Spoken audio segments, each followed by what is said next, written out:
ಪ್ರಥಮವಾಗಿ ಅಕ್ಷಯ್ಗೆ ಅಭಿನಂದನೆಗಳನ್ನು ಸಲ್ಲಿಸ್ತೇನೆ. ಒಂದು 38-40 ಪೇಜಿನ ಒಂದು ಮೂಡಬಿದಿರೆಯ ಸಮಸ್ಯೆಗಳನ್ನು ಉಲ್ಲೇಖಿಸಿದ್ದಕ್ಕಾಗಿ ಎಲ್ಲರ ಧ್ವನಿಯಾದಕ್ಕಾಗಿ ಅಭಿನಂದನೆಗಳು. ಮತ್ತು ಇವತ್ತು ಮಳೆಗಾಲ ಹತ್ತಿರ ಬರ್ತಾ ಉಂಟು, ಸ್ವಚ್ಛತಾ ಅಭಿಯಾನಗಳೆಲ್ಲರೂ ಮಾಡ್ತಾ ಇದ್ದಾರೆ. ಆದರೆ ಭಾಳಷ್ಟು ಸಮಯದಿಂದ ರಾಜಕಾಲುವೆಗಳು ಕ್ಲೀನ್ ಆಗ್ತಾ ಇಲ್ಲ. ಡ್ರೈನೇಜ್ ನಾವು ಏನು ಬಾಕ್ಸ್ ಡ್ರೈನೇಜ್ ಮಾಡಿದ್ದೇವೆ ಅದು ಓಪನ್ ಮಾಡೋದಿಲ್ಲ, ಅದನ್ನು ಕ್ಲೀನ್ ಮಾಡುವಂಥ ಕೆಲಸನೂ ಆಗ್ತಿಲ್ಲ. ಅದು ಓಪನ್ ಮಾಡುವಂಥ ಸವಲತ್ತೇ ಅವರು ಕಾಂಟ್ರಾಕ್ಟರ್ಸ್ ಮಾಡ್ತಾ ಇಲ್ಲ. ಅದು ಹೇಗೆ ಓಪನ್ ಮಾಡೋದು? ಆ ರೀತಿ ಬಾಕ್ಸ್ ಮಾಡಿದರೆ ಅದು ಆದ ನಂತರ ಕ್ಲೀನ್ ಮಾಡಿದ್ದಾರೆ ಇಲ್ವಾ ಗೊತ್ತಿಲ್ಲ. ಅಲ್ಲಿ ಬ್ಲಾಕ್ ಆಗೋದ್ರಿಂದ ಇವತ್ತು ಆಳ್ವಾಸ್ನ ರೋಡ್ನಲ್ಲಿ ಮೊನ್ನೆ ನೆರೆ ಬಂದಾಗೆ ಆಯಿತು. ವಿಜಯನಗರದಲ್ಲಿ ನೆರೆ ಬರುವಂಥದ್ದು ಮಾಮೂಲಾಗಿ ಹೋಗಿದೆ. ಇದೊಂದು ಸಮಸ್ಯೆಗೆ ಇನ್ನು ಮೇಡಮ್ ನೀವು ನೋಡಬೇಕು. ಮತ್ತು ಇವಾಗ ಪರ್ಮಿಷನ್ ಕೊಡಬೇಕಾದ್ರೆ ಸೆಟ್ ಬ್ಯಾಕ್, ಆಮೇಲೆ ನಮ್ಮ ಅವರ ಡ್ರೈನೇಜನ್ನು ಅವರೇ ತೆಗೆಯುವಂಥ ವ್ಯವಸ್ಥೆ ಮಾಡಬೇಕು.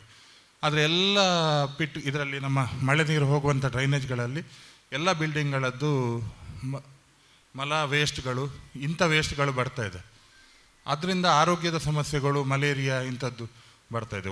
ಇನ್ನೊಂದು ದೊಡ್ಡ ಸಮಸ್ಯೆ ನಮಗೆ ಶಾಸಕರೇ, ಗೌರ್ಮೆಂಟ್ ಹಾಸ್ಪಿಟಲಲ್ಲಿ ವೈದ್ಯಾಧಿಕಾರಿ ಎಲ್ಲ ತುಂಬ ಸಮಸ್ಯೆಗಳು.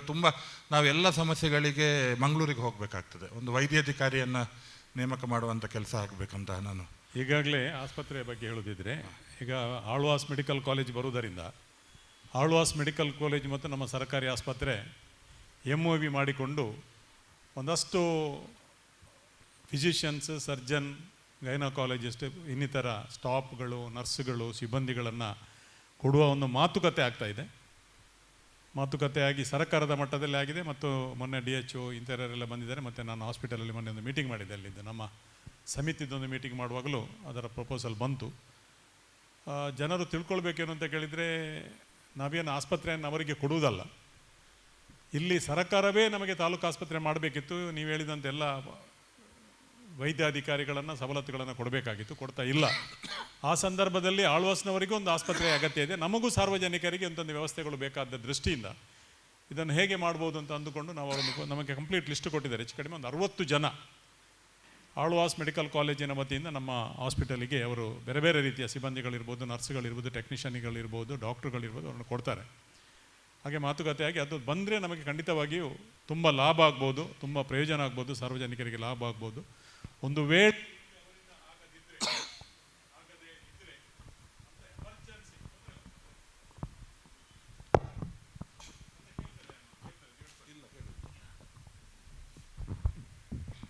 ಎಮರ್ಜೆನ್ಸಿ ಏನಾದರೂ ಇಲ್ಲಿ ಸೀರಿಯಸ್ ಇದ್ದರೆ ಅಂಥದ್ದನ್ನು ಫ್ರೀಯಾಗಿ ಆಳ್ವಾಸ್ ಮೆಡಿಕಲ್ ಹಾಸ್ಪಿಟಲಲ್ಲೇ ಕೊಂಡೋಗಿ ಮಾಡಬೇಕಿದೆ. ಅಲ್ಲಿ ಅದಕ್ಕೆ ಬೇಕಂತ ಪ್ರಥಮ ಚಿಕಿತ್ಸೆಯನ್ನು ಕೊಟ್ಟು ಅವರನ್ನು ಮಂಗಳೂರಿಗೆ ಕೊಂಡು ಹೋಗುವವರಿಗೆ ಹೆಚ್ಚು ಕಡಿಮೆ ಇದ್ದರೆ, ಸೀರಿಯಸ್ ಇದ್ದರೆ ಅಲ್ಲೇ ಮಾಡಬೇಕು, ಅಥವಾ ಅಲ್ಲಿಯ ಡಾಕ್ಟ್ರ್ ಇಲ್ಲಿ ಬಂದು ಮಾಡಬೇಕು. ಆ ಬಳಿಕ ಅದನ್ನು ಬೇಕಾದರೆ ಮಂಗಳೂರಿಗೆ ಸಾಗಿಸುವ ವ್ಯವಸ್ಥೆಯನ್ನು ಸಹ ಆಳ್ವಾಸ್ ಮೆಡಿಕಲ್ ಕಾಲೇಜ್ ಮಾಡಬೇಕು. ಹಲವಾರು ಅದರ ಮಾರ್ಗಸೂಚಿಗಳಿವೆ. ಆ ನಿಟ್ಟಿನಲ್ಲಿ ಬಹುಶಃ ನನ್ನ ಲೆಕ್ಕದಲ್ಲಿ 1 ತಿಂಗಳ ಒಳಗೆ ಎಲ್ಲ ನಮಗೆ ಬೇಕಾದಂಥ ಆಸ್ಪತ್ರೆಗೆ ಬೇಕಾದಂಥ ಸವಲತ್ತುಗಳು, ಡಾಕ್ಟ್ರುಗಳು, ಸಿಬ್ಬಂದಿಗಳು, ಟೆಕ್ನಿಷಿಯನ್ಸ್ಗಳು ಬರ್ಬೋದು ಅಂತ ನಮ್ಮೊಂದು ನಿರೀಕ್ಷೆ ಬರ್ತದೆ. ಅದರ ಜೊತೆ ರಕ್ತ ನಿಧಿಯ ಒಂದು ಗೌರ್ಮೆಂಟ್ನಿಂದಲೇ ಆಗಬೇಕು. ಯಾಕಂದರೆ ಇವತ್ತು ರಕ್ತದಾನ ಮಾಡಬೇಕಾದ್ರೆ ನಾವು ಭಾಳಷ್ಟು ರಕ್ತದಾನಗಳನ್ನು ಮಾಡ್ತೇವೆ ಎಮರ್ಜೆನ್ಸಿ ಬಂದಾಗ ನಮ್ಮ ಸಂಘಟನೆಯಲ್ಲಿ. ಖಾಸಗಿ ಆಸ್ಪತ್ರೆಯಲ್ಲಿ 1,500ರಿಂದ 2,000 ರೂಪಾಯಿ ಚಾರ್ಜ್ ತಗೊಳ್ತಾರೆ. ಅದು ಎಲ್ಲರಿಗೂ ಅದನ್ನು ಮಾಡಲಿಕ್ಕೆ ಆಗೋದಿಲ್ಲ, ಅಫೋರ್ಡ್ ಮಾಡಲಿಕ್ಕೆ ಆಗೋದಿಲ್ಲ. ಹಾಗೆ ನಾವು ವೆಲ್ಲಕ್ಕಲ್ಲಿ BPLಗೆ ಫ್ರೀ ಸಿಗ್ತದೆ. ಹಾಗಾಗಿ ಮೂಡುಬಿದ್ರೆಯಲ್ಲೇ ಒಂದು ಬ್ಲಡ್ ಬ್ಯಾಂಕ್ ಯೂನಿಟ್ ಆಗಬೇಕಂತ ಹೇಳಿ ನಾನು ಕೇಳಿಕೊಳ್ತಿದ್ದೇನೆ.